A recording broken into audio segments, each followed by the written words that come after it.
Okay, so guys, we're live. First podcast. I really wanted to have a legend in this podcast to start with from Empower Tactical. Today we have the legendary Sam Greco with us today. Sam, how you going? Can you hear me well? Hey, yeah, good, Damien. I can hear you really well. Fantastic. So thank you so much for making the time to be here with us today. One of the main reasons I really wanted to do this podcast, not so much because it was a thing at the moment in this pandemic that we are, but I really wanted to take the time away from inspiring people and letting them know how do I get inspired myself, I think it was a very important thing for me to let people know that it's a good thing to inspire others. Obviously, that was always my dream growing up, looking up to idols, martial artists such as Bruce Lee and different martial artists, obviously, that help us to grow up as an idol, to be someone who we are today. And I wanted people to know that it doesn't stop. I still look up to people inspiring, such as yourself, to be able to do what I do every day. Yeah. That's what we're here tonight. Well, it's, to hear those words are quite humbling, from yourself and from many others too. I mean, for me, what I do because I have a passion, because I love. And the fact that I know that I never stop learning, and any lessons that I learn in life, I just pass on.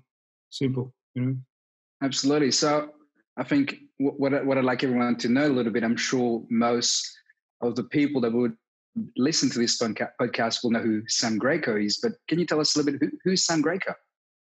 Well, look, I mean, in a nutshell, it's a very common question that's been asked, but in a nutshell, I'm a fighter. Simple, I'll fight against injustice, complacency, physical limitations, whatever it may be. For me, there's very little room for error in my life. Absolutely. Every day I sort of wake up and try, and the only option I've really got is to be the best version of myself that I can be at any given time. For me, being a fighter, life's not about me beating other people. It's not about keeping up with the Joneses either, but it's about me rather, believing in my own success will guarantee your success, Absolutely. So, yeah, that's what mine's all about, Well, that's who Sam Greco is, That's great. So, Sam, obviously, you, as you mentioned before, you're a fighter. You've been a former knuckle karate champion, and you've had over nearly close to 150 fights in your life. How did all that started? I don't want to get into obviously the martial arts part of it, but I want to focus on the mindset today. What drive you to do all these fights? Did someone inspire you? Was there a reason why you wanted to fight? And I know obviously as a martial artist, we want to prove ourselves to be a better version of ourselves, like you say. But is there anything that drives you to get to where you are today? I think it's a very good question. What drives Sam Greco is sheer success. In life, I've often said this in many of my motivational speaking, people look at me and see on stage being a world champion, think you're all successful. I mean, to be successful, to be a world champion, to be at the top level, I've failed more times than I was successful, but that's what made my success so great.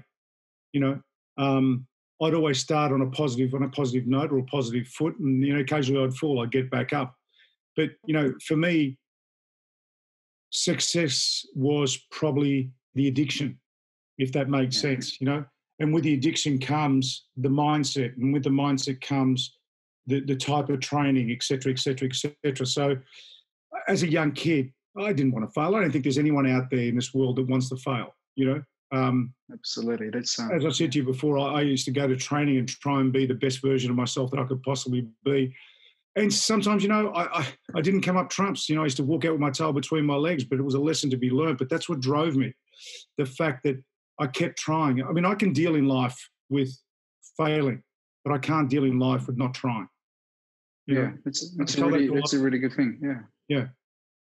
That's great. It's great that you've mentioned that, because so many people think that every successful person, and I like the t-shirt that you're wearing, that's also one of the main reasons I really wanted you to be there. I'm a fighter, because it's not about not failing. It's not about just obviously to succeed in any ambition, any goals that you want, but it's the fact that you don't want to give up and you want to give 100% in everything that you do. And that's And that's, for me, and it's great attribute as a martial artist to have this strong mindset.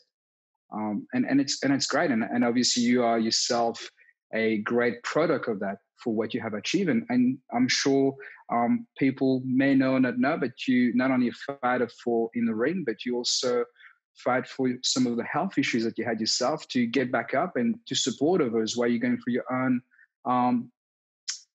your own health issues, I would say, or other issues that you may have in life. And it's amazing and inspiration to some people like me, that people don't know that Sam Greco is just this nice and good, well-built looking fighter. But at the same time, he's also going through the day-to-day struggle that others may be going through and thinking that there's no light at the end of a tunnel because they're not in the spotlight being a fighter, you know? And I guess I wanted people to know that any individual, whether they're in the spotlight or not, they can utilize those mindset and blueprint of the great martial artists to overcome their day-to-day life, which I think is a great attribute, whether they do martial arts or not. And I think it's a great blueprint. And I think that's exactly why I came out with, the I'm a Fighter campaign. I mean, purely for me, it was about empowering people and changing lives. And that's what was my lifelong dream, And I formed the campaign purely to liberate, people from the shackles of their own perceived limitations, because that was the biggest thing. People set limitations on themselves. And you often hear say, I don't think I can do it. I can't do it. I can't do it. Well, I used to say, well, if you think you can or you think you can't, you're always going to be right. So exactly, that's true. I mean, look, my I'm a Fighter campaign, the way I bring it to life is through my motivational speaking, my personal training, my community charity service, etc. And it's in those areas that I get the message across of strength, resilience, and all the other necessary aspects that are required to achieve one's own greatness. Yeah, that's great. I mean, I within myself, I hold a very firm belief. That many times in life, I said, especially when needed the most, people forget one simple truth, and that's that they're a fighter. Simple, And I love the association. People often ask me, they said, it stands to reason, you're a world champion, whatever you are a fighter. It's got nothing to do with that, really. It has been a bit of my backbone, but the I'm a Fighter, I love the association with the word fighter, not because I'm a triple world champion or because I've been a professional athlete for most of my life or I'm big, rough, tough, and so on. Because for me, it was about being a survivor, survivor of adversities. That's inevitable, whether it's personal, business, or health.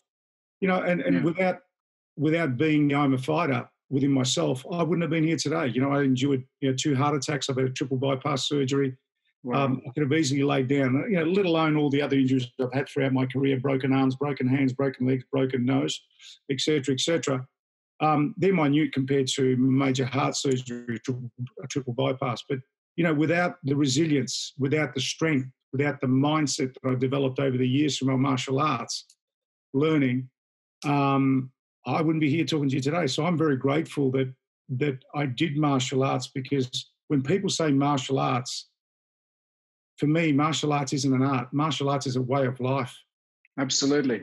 It's not about the kicking and the punching. It's the spiritual side of things while you are training. It's the endeavor. It's what you put in, you'll get out. It's I can't explain it. I think when I say I can't explain, I mean I can explain it, but it won't give you the same feeling or the same motivation as if you were involved in it. So irrespective of what sport you're in, as long as it requires a discipline, as long as it requires a bit of honour, as long as it requires a bit of respect, and you have the will, the drive, you will come through the other side. I don't care what you do. You can fall over 8 times, you'll get up 9. Who cares? It's personal satisfaction. For me, it was all about personal satisfaction. Yeah, that's great. Strong words, obviously. Yeah.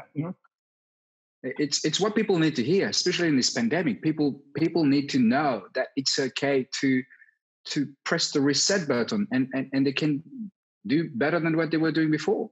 And it's okay to fall, and it's okay to obviously to restart their journey, whether it's starting all over again or to start from the point where they left it before this pandemic. And I think it's great what you've said and explaining obviously the attributes and what drives you in a strong mindset, falling and everything that you've accomplished. It's amazing. But has there been any point in time where you thought, God, enough, I can't do this.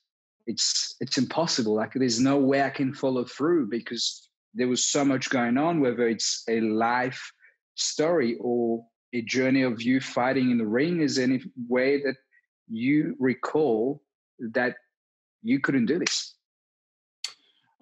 Look, there's not one particular one that sort of stands out. There has been patterns in my life where I have thought that, but at the moment of thinking that, I've got two people that are living in my head. I know it sounds crazy. One that says, hey, perhaps it's time to stop. This is enough's enough. And the other one says, no, you know what? Let's push this boundary. We'll be fine. I've got you. And I tend to follow. It's like, people often say to me, if you had a choice of following your mind or following your gut, where would you go? Who would you follow? I said, always follow my gut. And a prime example is when I had my first heart attack. It was on for nearly 2 or 3 hours. And I remember sitting on the ground in one of the sports arenas because I was coaching one of my guys for a world title, one of my boys, UFC boys, Jimmy Crute. And I was sitting there straight after his fight. I actually stood in the corner, with my heart just honestly, so much excruciating pain through my chest and my arms that I held on, but I just didn't have the courage to tell my boy, I can't do this. So sure enough, I walked out to the ring with him and stayed with him all the way through until the end. And when I went down the back, I remember sitting down on the ground and my head's telling me it's probably the stress. I didn't know I was having a heart attack. I knew something wasn't right. But I'm saying, my head's saying, well, you know what? I only live 10 minutes away. Get in the car, go home, have a shower, have a rest. That's probably what you need. It's probably the build up, the stress of this world title of Jimmy, and all the training and all the hours we put in. But then my gut was telling me, no, get yourself to the hospital. And my head would play games with me again. Look, you only live 10 minutes away. Had I followed my head or my mind at the particular time, I would have got home and perhaps I would have got to have a shower and put my pajamas on, having a heart attack, pull the sheets over me, and again, I wouldn't be talking to you today. It would have probably been the end of me, Wow. I listened to my gut, and I remember throwing my keys to one of my boys and saying, listen, get in the car, take me to emergency straight away. And that's what they did. And as soon as I got there, there was a bit of a kerfuffle at the start. But they finally got me in. And sure enough, as soon as they brought me in, they laid me down, stripped me down, put some wires on me. And the nurse, just one of the loudest screams ever, she says, I need everyone in here straight away. Quick. Wow. I was already off. So, listen to your gut. Your mind might tell you one thing, but if your gut's telling you another, intuition is everything, right? Gut feeling is everything. That's true. Absolutely. The real say the mind's great, but some people are just way too smart for their own good, and it creates a downfall. Some people are too complacent. I think complacency is one of the biggest killers too, and that's from the mind, not from the gut. So this is the life lessons that I've learned throughout my life. I mean, that's amazing. Growing up as a kid was quite funny. If I knew I was in trouble, my mind would say you're in trouble, but my gut knew exactly what I was going to get. I'll always say, that's true. It's like parents saying to their children, don't cross the road, or don't look to the left when you cross the road. First thing they're going to do, they're going to look to the left, It's that's funny. It's funny you say this though, because when growing up as a kid, my mom is quite short. I don't know obviously how tall, but she's quite short, probably up to my shoulder. And every time I will do a live seminar, I always refer to my mom as being scary. And I said, and the guys were like, "Why would you be scared of your mom? You were training, you were fighting back in the days." And I was always referring to my mother. Why? Because she was a school teacher and she had attitude, and she would just look at you and tell you, go to your room. And the fact and the way she would say this, I'm like, gee, man, I'm not going to mess with that little woman, And she just had the right attitude, thinking, geez, you better trust your gut feeling right now. Even though you know how to kick or block, there's no way you want to mess with that little woman, So no, I think the key word is respect.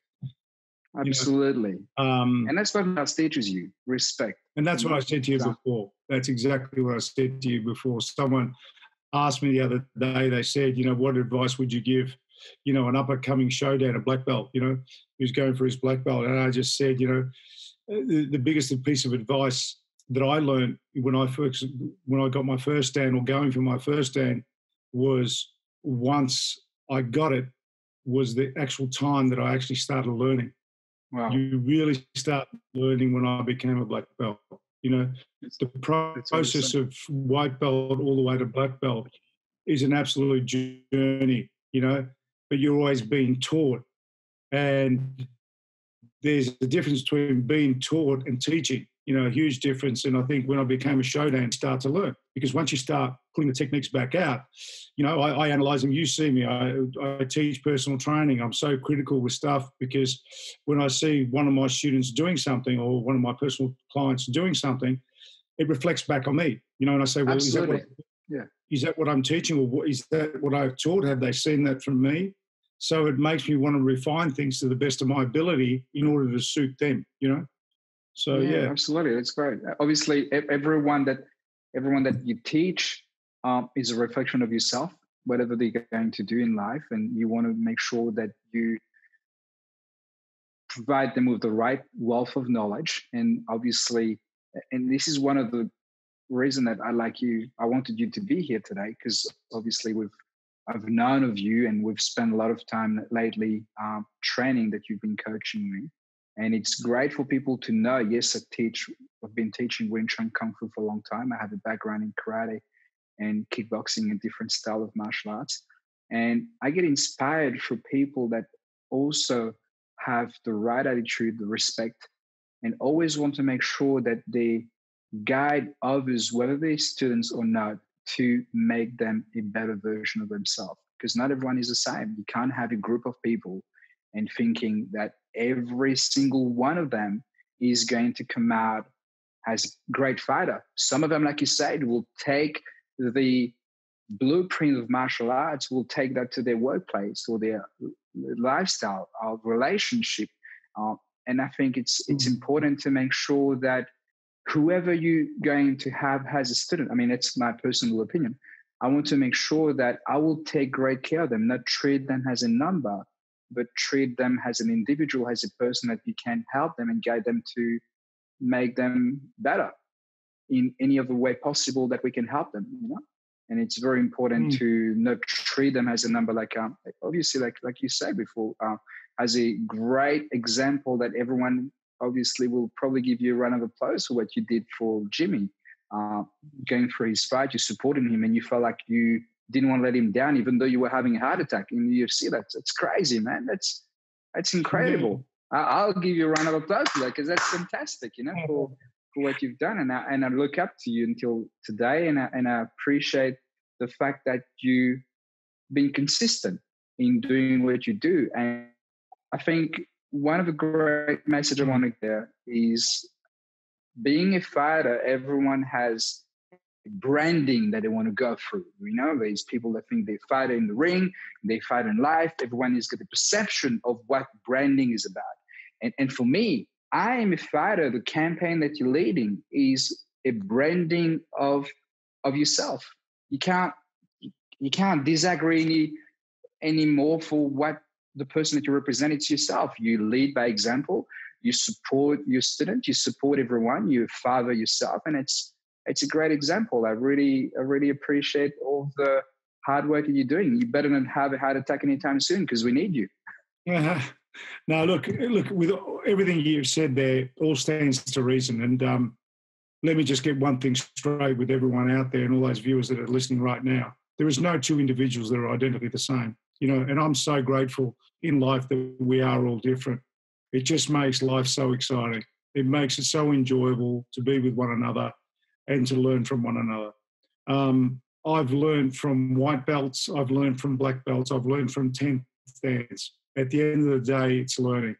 For me, Sam Greco, it's about, you know, it's not about creating world champion fighters. It's about creating champion. Because if I can create a champion person, I can allow that person to develop and be whoever he or she wants to be. Simple. There's no to be the best at whatever you do is all about self-belief. So if I can develop that self-belief, that inner trust within yourself, and the honesty within yourself, you'll go places, whether it be through sport, whether it be through business, whether it be just being a great mother or a great father. It's still an achievement within itself. You know, I was telling someone today who's got 2 newborn kids, I said, you know, you're doing an amazing job. And they're like, do you really think so? And I said, well, you know what? It's a life experience having the first one. I mean, the second one's probably a little bit easier. But what do you know about having a kid before having the first one? Nothing, absolutely nothing. It's a rude awakening. Exactly. You know, you don't know until you know. Yeah, exactly. No, until you know. So you know, you've got to take your hat off to people, and I'm so grateful that we're all different. You know, I often hear people say, you know, I'd love to be like you one day, and I think when I turn around, my answer is this: I go, you don't want to be like me. That position's already taken, so you can never be like me. You can be the best version of yourself, better than me. I'd be happy if you were better than that. Yeah. So you know, I sort of keep it real, and you know, the world. You know, we've got some beautiful talent. What I say, great talent, beautiful talent out there around the world. I'm a martial arts enthusiast. I respect all martial arts. I don't care what the martial arts, kung fu, taekwondo, kickboxing, karate, MMA, jiu-jitsu, you name it. I've virtually done a circle of life in martial arts, you know, through wrestling, kickboxing, karate, bare knuckle, jiu-jitsu, et cetera, et cetera. So I feel that I've done this whole circle of life, and I'm constantly still learning. And when I say I'm constantly still learning, let me rephrase that. I want to learn. I want to still ask questions as a student. I don't care whether I'm a 4th or 15 in karate. I don't wear that belt walking around the street. I don't walk around with a big chest. I'm very humble, you know, and I prefer to be that way. I just want to blend in with people. But it's times like this is where I want to inspire people, time where people are listening. You know, I want to be able to grab those people, put them in the palm of my hand and really have them sitting there. And hopefully I can fill out the voids in their life, you know. Perhaps that's amazing. That's great. Yeah. And one of the key thing that you said just before is rephrasing and saying that you always want to learn. And I think this is one of the great key aspects of obviously a person like yourself, you know. We always want to keep an open-minded, and you know, obviously last time you came in to speak while I was doing a black belt live seminar, and that was one of the topics that we've covered. Is talking about diversity and being versatile in your training. It's not being narrow-minded of thinking you know, like we've just mentioned before, being mothers for the first time, the second time. You don't know until you know, and it's always important to have an open mind and always be willing to learn. And I think it's very, very important. Yeah, that open-mindedness, I think, is what makes you grow on a daily basis. You know, the fear of being told, who cares? You know, it's people. You know, I often through my teaching years, and I currently still teach, there are certain students that don't like being criticised. And I have to agree with them. Okay, I don't mind personally. I don't even mind being criticised. Sorry, I do mind being criticised, but I don't mind if it's constructive criticism. So in other words, criticise me, tell me what I've done wrong, but please tell me how I can fix it. Then you're helping me. You know, it's the same as when I talk to my students. I often hear coaches, you know, screaming from corners. You know, come on, punch, and kick. And I'm thinking, there's nothing constructive about what you're telling them. What punch? What kick do you? You can see the fight better than what they can being on the outside, right? Your fighter has got someone who wants to punch their head in. He's got his blinkers on. He's having a hard time. The pressure's on. You're telling him to punch and kick, you know, or move to the left. Call a combination. Put something together. Pull him out if you have to. Do stuff that's going to be constructive for him. Tell him how he can fix it. You know, if he comes back, if he comes back to the corner, don't say, you know, you're doing a bloody bad job or you're doing a bloody good. Tell him how we can improve. Either Absolutely. or. Tell him what needs to be done. You know, and that's what I'm talking about. I often see, you know, I'm not saying I'm the best trainer in the world, but I'll tell you, there's one thing I've learned, that everything that I don't like being done, I've fixed, and I've implemented new things and new procedures into my coaching.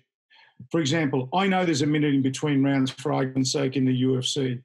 So I know that I've got not a minute to talk to my guy. I've got literally 40 seconds. The first 20 seconds is, I need you to take a deep breath. We know where we are, blah, blah, blah. There's just that eye contact. Okay, this is what I need off you. Boom. The worst thing you can do when a fighter comes back to a corner is to go blah, blah, blah, blah, blah, blah, blah, blah, blah. It's like, oh, fuck, hang on a minute, you know? So Exactly. even Yeah.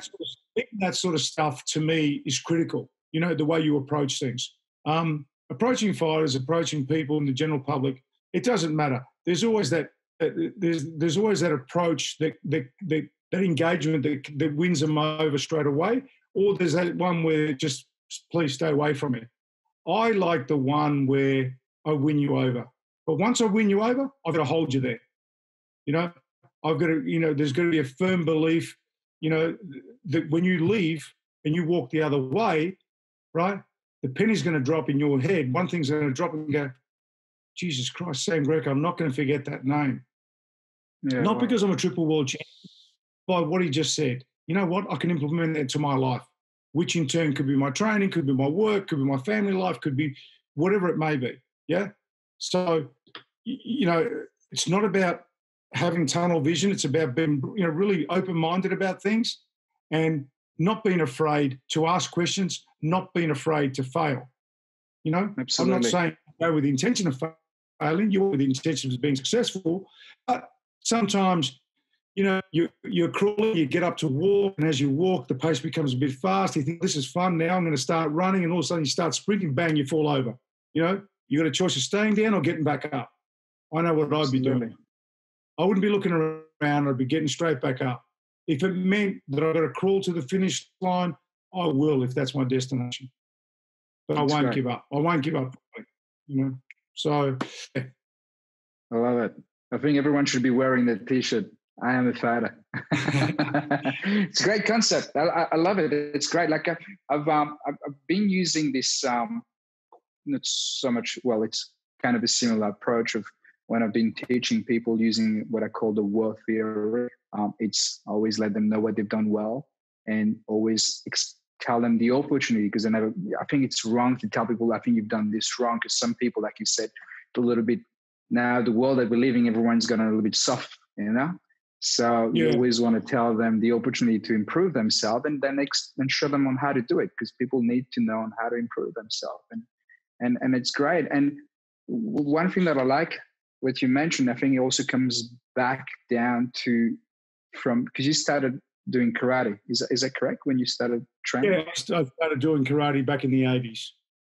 What's your thought of traditional martial arts, and because everyone is all about MMA and mixing up a little bit of. Do you know what? People can say whatever they want. I mean, I love MMA. I'm involved in MMA. I fought MMA. But I started off with a traditional karate background, Kyokushin, you know, and then I made a transition from Kyokushin, which was renowned for the strongest karate in the world at the time. I have no regrets, man. I tell you what it taught me. It taught me about discipline, respect. You know, when my dad took me to my first class, he took me there because one of the instructors there was a friend of his, but he took me there because in my family household growing up in the 70s, right, especially growing up in Brunswick, which was a rough and tough area, respect was earned, wasn't given. And my dad had this honor, respect type thing and discipline. And that's why he took me to karate. Yeah, so look, at the end of the day, from something that I thought I wasn't going to like, I absolutely loved. And here I am today, 35 or 37 years later, talking to you. I've done hundreds of these things, and, you know, talk to individuals and talk to mega groups and corporate groups and everything else. The message I want to give across is not the same message to everyone, but it's what you can get out of my story. I mean, the whole thing about me when I'm talking to you guys today, it's about what people can take out of my story. If I talk about 10 or 20 different topics of experiences that I've had, and you can take one away and make it work for you, you know, and enlighten your life in a very positive way, I've done my job. Absolutely. I've done my job. So, you know, I'll continue doing what I'm doing. I'll continue teaching because I have a love for martial arts in general. I have a love for life. I have an appreciation for life, probably more than others that haven't been in my position, you know. So, yeah, I'll continue doing what I'm doing and continue the growth, continue the martial arts journey, which has strengthened my whole life, you know. Good. What's up on the calendar for you? What do you have in the future that's coming up, or what do you have any other goals that you're working towards? Oh, look, my personal goals are basically what I've spoken about. With the I'm a Fighter campaign, just make that more broad and worldwide. Obviously, with travel restrictions, it makes it awfully hard, and just from home, it makes it awfully hard. But you know what? We're still getting the message across. That's number one. Number two, obviously, got UFC fighters fighting at the moment. I've got Jimmy Crute fighting October the 17th. Oh In, wow. in Abu Dhabi. So we're heading off at the end of the month for that. So we've got a few plans, but I've got other fighters coming up. I've got male and female fighters, some local shows, interstate shows and overseas shows. So it's fairly busy. Plus, with my personal training, my online stuff at the moment during COVID, I'm doing a lot of online work, not just training people, but also doing motivational speaking online. We do all that. So I'll continue doing what I love best. Yeah, that's great. That's really good. And out of all this, what do you do for yourself to keep yourself motivated? I know, and I feel like sometimes it's the same when I hear you talking. For me to motivate myself, I have to inspire others. To feel good, if I'm having a bad day, I feel like I have to train someone and see that smile, or see that person performing better, and it makes me feel good. But is there anything else besides training, fighting, coaching, mentoring, or running around for people to help them in their struggle that you do to make yourself happy and sane, especially during COVID? Well, I think one of the greatest things is just have a look around in life. I've got some family members that aren't well. I've got friends that aren't well. So, if I feel that I'm having a bad day, I just think of stuff like that, and I'm just always grateful. Every day that my feet hit the ground, especially I've been through what I've been through with a double heart attack and a triple bypass and everything else. Yeah. Every day I'm grateful. Every day I smile. And that's the truth. Doesn't matter how I am, I still smile, because the truth of the matter is, when your feet hit the ground in the morning, just be grateful. Just be super, super grateful that your feet have hit the ground and you are upright. Absolutely. It's the way you choose to look at things. I look outside and, I walk outside and I look up at the sky. I've said this before, and there's clouds and it looks miserable. It's dark and it's gloom and doom. And you look at it, and people often look at it and say, oh my God, weather's terrible. Oh, it doesn't set the mood. Whereas I choose to look at that sky there, which people make it as a negative. I look at it as a positive, and I think, yeah, it might be grey, it might be gloom and everything else, but behind that, there's a blue sky. So absolutely. I look through this whole issue. But COVID has brought us together, but I think it's brought us together for the right and wrong reasons.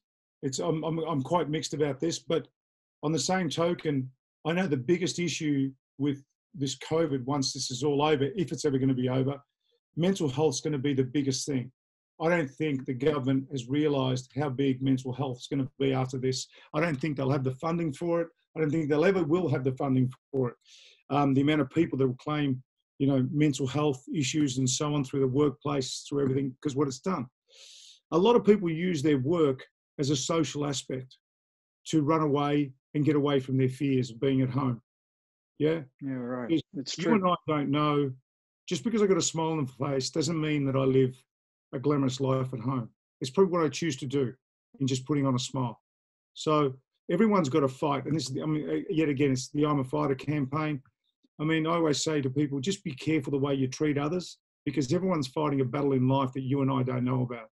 Whether it be a health, whether it be business, whether it be personal, whether it be marriage, whatever it may be, everyone's fighting a battle, so just be careful. It doesn't cost you a cent to be nice to someone, but it could cost you two if you're not, It's so true. So, yeah. It's so true. Well, let's go, man. That was great. That was like it's funny because at home I speak to the missus and I said, oh my God, I really want to get Sam on the podcast to be the first one. I've got so many other people that I thought about, but one of the reasons, and I'm going to say this in camera, because I said, oh my God, there's so many people I could train with every day. I could go to the gym. I could train with friends, but I don't choose to train with Sam because he's a great fighter.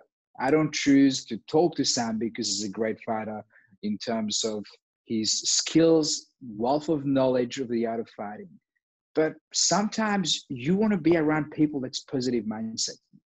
And the attitude that you have, and exactly what you said, and I said this before off camera, and I said, oh my God, I swear to God, this is what Sam is going to say, his attitude and the way he looked at the negative, like looking at the cloud, like he was saying, there's always a blue sky behind it, and thinking, we can do this, you know? There's no point. It's like if you focus on the problem, you will never get out of the problem. You focus on the solution. Yeah, you never grow. You never grow. Exactly. You focus on the solution, you always will have a light at the end of the tunnel. And man, how do we change people to be like that? How do we help people? Like you said, mental health is going to be a big, massive problem after and during this pandemic. Look, how do we enlighten people to get better? Okay, first things first. I think you made a comment earlier on, and I've often said this. I think in today's world, we are building a politically correct environment, which in turn becomes a very weak environment.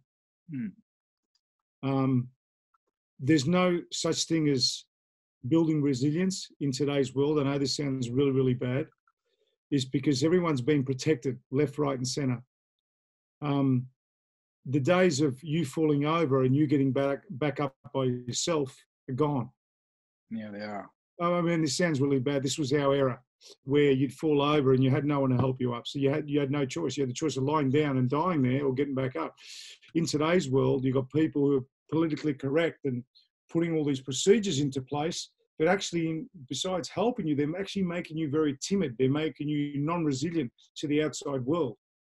You know, it's okay to fall over. It's okay to trip. It's okay to cut yourself. It's okay for someone to turn around and say something perhaps you don't like. That's part of life. That's the way we were all brought up.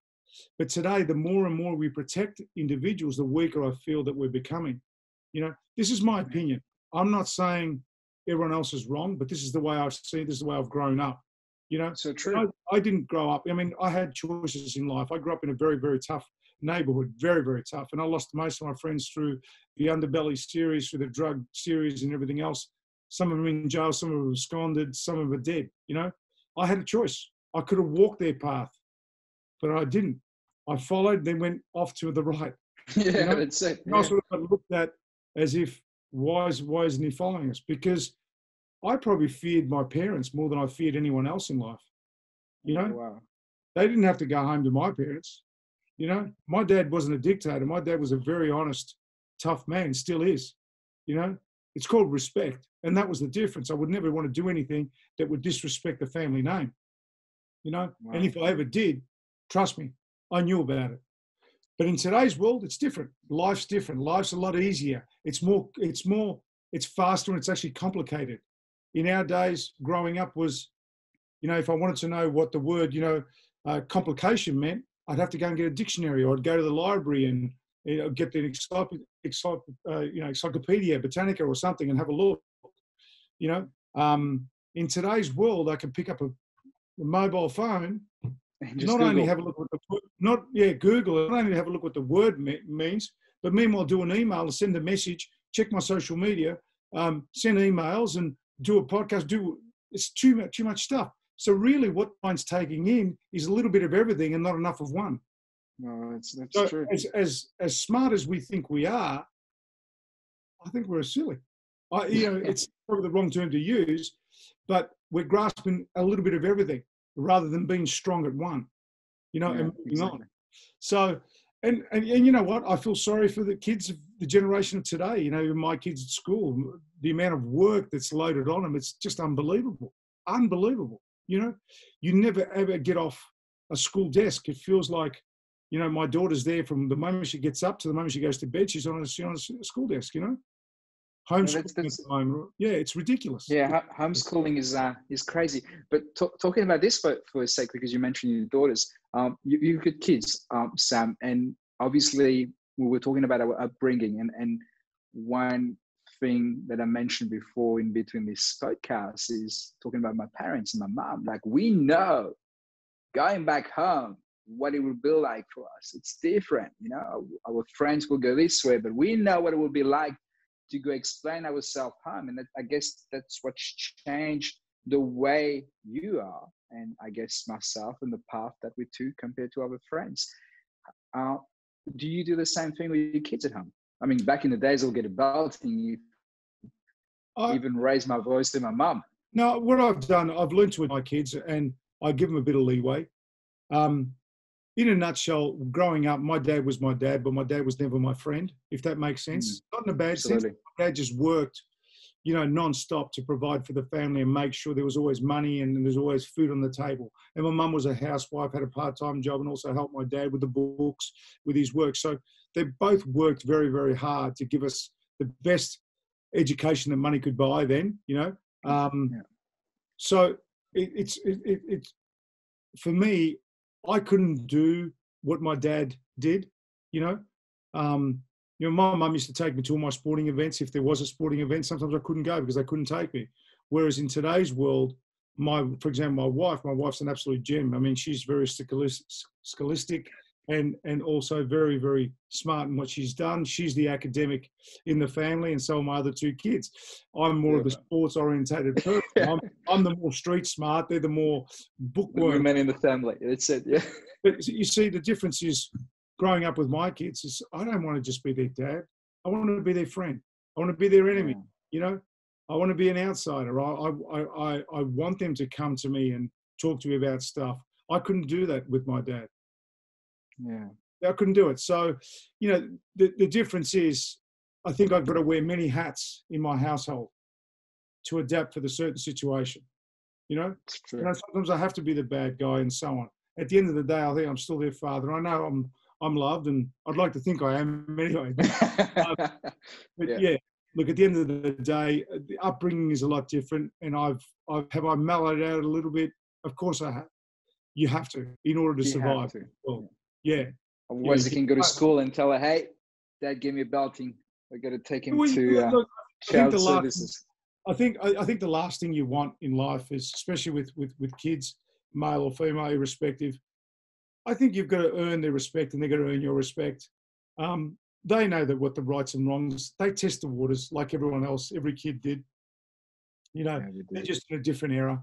That's all. Where it's going to be in the next 20 years, who knows? But, as a parent, I talk on behalf of me and my wife, we know that we've given our kids the best. We'll always give them the best. We'll always support them till we close our eyes. Simple, Yeah, that's beautiful. That's great. I mean, people need to hear this, People, like, this is the thing I've mentioned before. Like, growing up as a kid, I always thought, oh my God, I want to be an actor. I was growing up watching Bruce Lee, watching Steven Seagal and Van Damme and all these movies. And I'm thinking, oh my God, I want to look cool, Yeah. And you think, I mean, I was always thinking, there's no way I will be able to even train with these people. And when it happened, I was able to train with all these different idol and martial artists. Obviously, Bruce Lee, who's not here with us. But once you get there and you meet these people, you realize they're all the same. They all have their battle. They all have their life. They just... It's called being human. Being human, exactly. It's called being human. That's all it is, And I think exactly. And I think the new generation needs a reminder. And it's sometimes, I feel like it's hard sometimes for me, like you said. I mean, you've got obviously much more experience with kids than I do. Mine is a bit younger than yours. To tell them, hey, it's okay to have these expectations, but it's also at the same time important to get down to it and to believe in yourself. And everyone can set some goals and achieve them, but at the end of the day, you don't want to forget that everyone is human. Yeah, one of the biggest things. I use it, so I'm going to say this: social media plays a major impact on our kids and people of today. The unfortunate thing is, the fortunate thing is we've got a social media communication world that pretty much we can get in contact with each other at any time of the day. There's no such thing as a time difference and blah, blah, blah. So it's immediate. There's no lag. There's no plane that's got to fly over. It's immediate. Yeah. So that's the beauty of it. And that's the beauty of internet and everything else. But I think where it fails, and individuals, we make it fail, is because kids of today are so cooped up and screwed up with this whole social media thing that they believe that, you know, perfection is about looking beautiful. It's about having the most gorgeous looking skin, and having abdominals and having the big biceps muscles ripped, and excuse the ladies, but nice breasts. That's So, it. you know what I'm saying? So there's this Perception. expectation that that's what perfect is, and everyone wants to live this perfect life. But I've got news for every single one of you out there. There is no such thing as perfection at all. There is nothing. No one can show me a picture, right? Oh, God damn it, if they can show me a picture. There is no such thing as perfection. There's not one picture in the world that you can show me and say that's perfect. Because you know what? It's an independent, and it's an opinion of one individual. That's it. Absolutely. It's the way you choose to look at it. And that's what makes the difference. That's what perfection is. It's the way you choose to look at it and what you feel is perfect, right?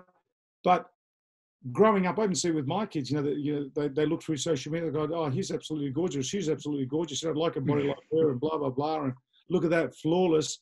And they get screwed up in this whole thing about being flawless and perfect and everything. I'm so glad I got scars. I'm so glad I got a nose that's been busted 6 times, because I've got stories to tell. Yeah, that's true. That's something someone with perfection can't, so to speak. Well, they can in their own way, whatever surgical thing they've done for it. So what I'm saying to you in a nutshell is, social media has made our life so fast that we cannot keep up with it. No. We're trying to become good at 20 different things, but all in minute little pieces, rather than being good at one great thing, But for me, being Sam Greco, and you asked me the question at the start, and I'll sort of finish this part by saying this. For me, it's about leaving a legacy, and my legacy isn't just about being a good fighter or a great fighter and so on. It's a learning curve. I want to be able to teach people the fundamentals of life, the strengths, the mental strengths, the physical strengths. I think the physical strengths are strong for people, but what's even greater than physical strength is a mental strength. That's what's going to drive you to the next peer, if that makes sense. That's beautiful. So for me, it's about leaving a legacy of strength, resilience, and giving back to what martial arts has given me throughout my life, giving back to people in their life. Currently I deal with people just a little bit less fortunate than what we are, who are undergoing, drug and alcohol rehabilitation. I work one-on-one with a lot of individuals.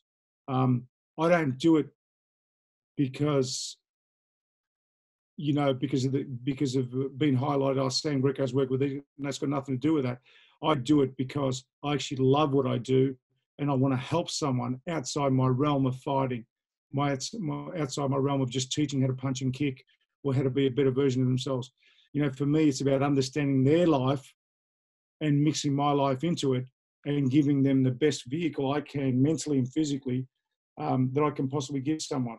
And if I can get that kid off the street, if I can get that kid to think and love himself, because I think the best way to cure these people is with love more than anything else, man, I've done my job. And now I'm as tiring mentally it is, and emotional, and I've got to admit, I do break down sometimes, but I don't show it. I do it in my own little time.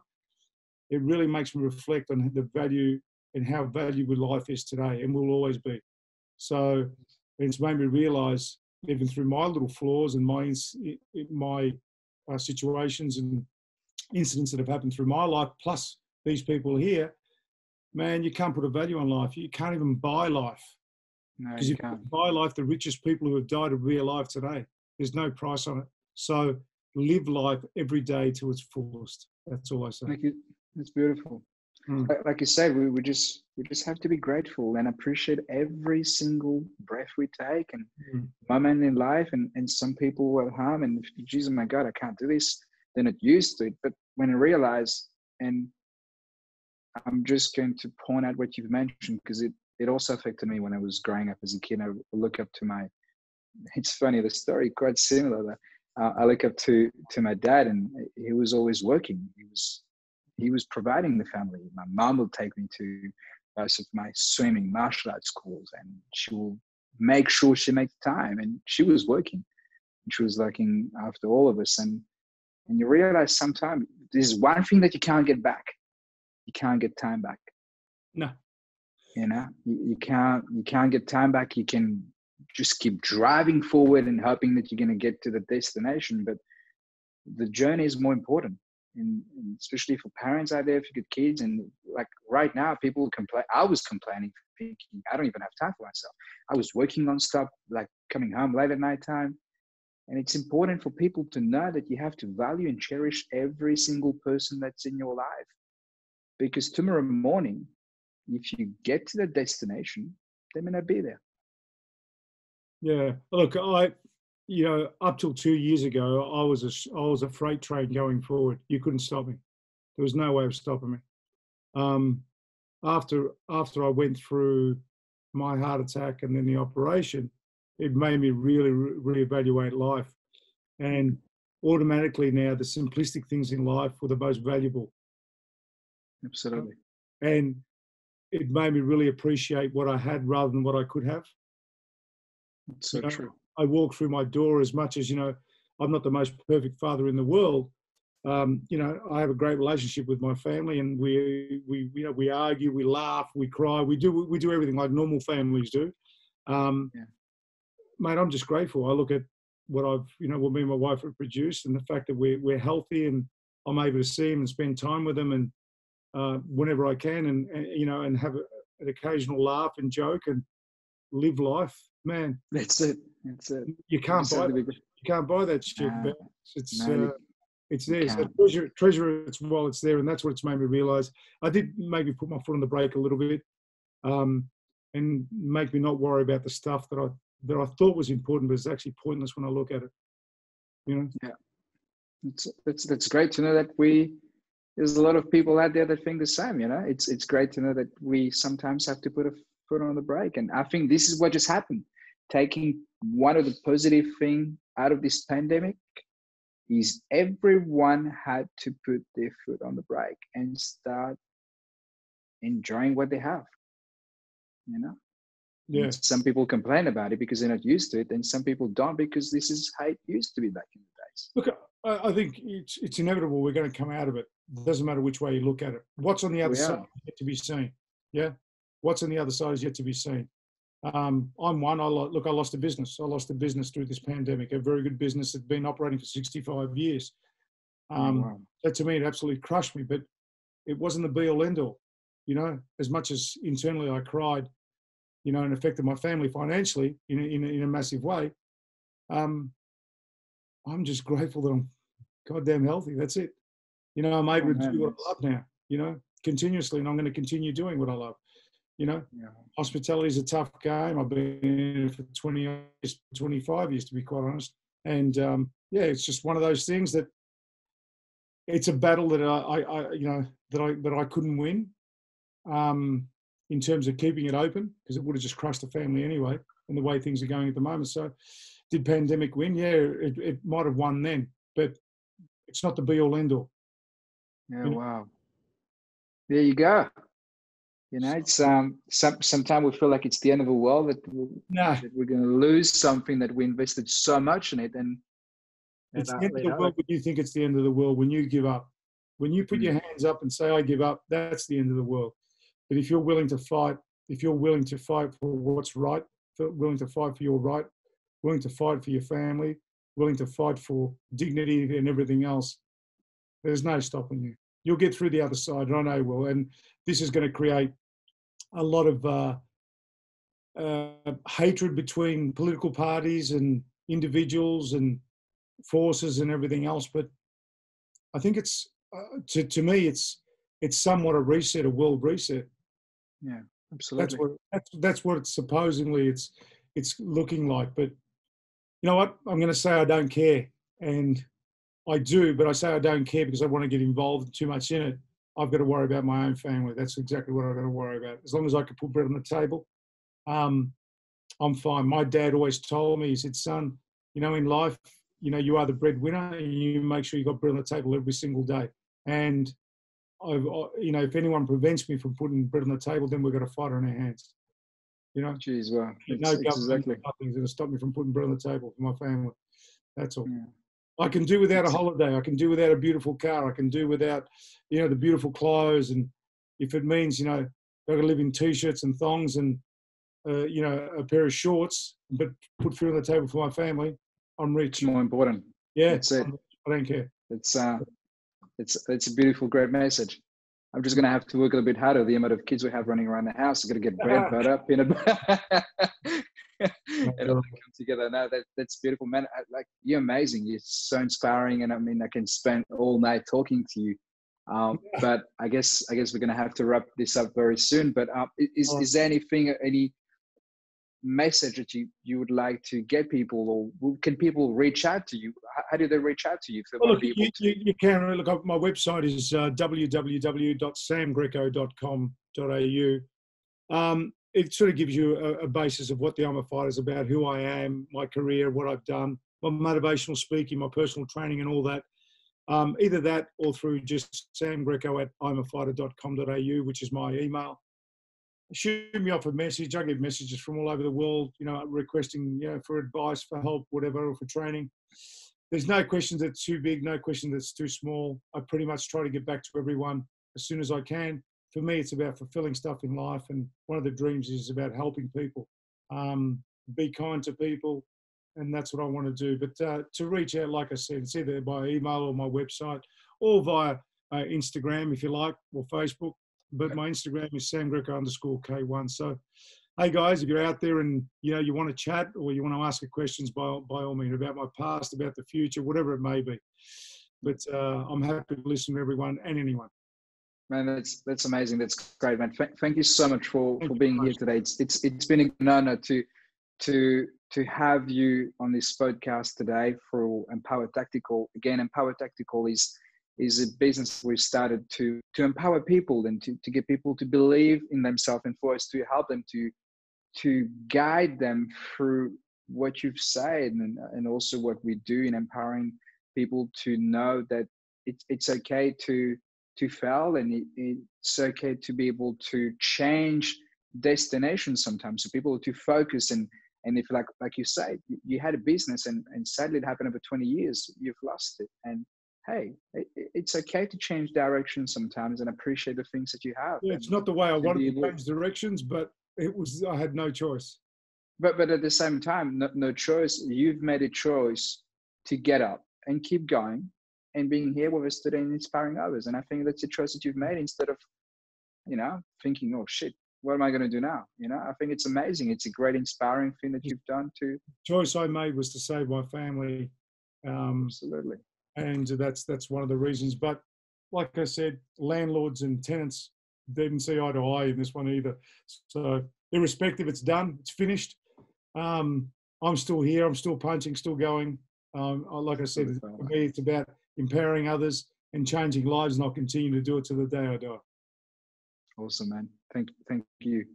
That's great. No worries. That's great. Thank you so much, Sam. And I look forward to see the upcoming great things that this campaign is going to do to support everyone to not only be a fighter, as I mentioned before. That's one of the main reasons we got you on this podcast today, but it's also to inspire others to be a fighter with this martial arts blueprint that you have contributed, and you still contribute to this world. We need more people like you, man. Man, like I said, if an opportunity comes across through your people and I can help, I would be more than happy to do a live broadcast of motivational speaking or training. So throughout we should do that soon. Absolutely. This is just the beginning. Yeah. This is just the beginning of our journey.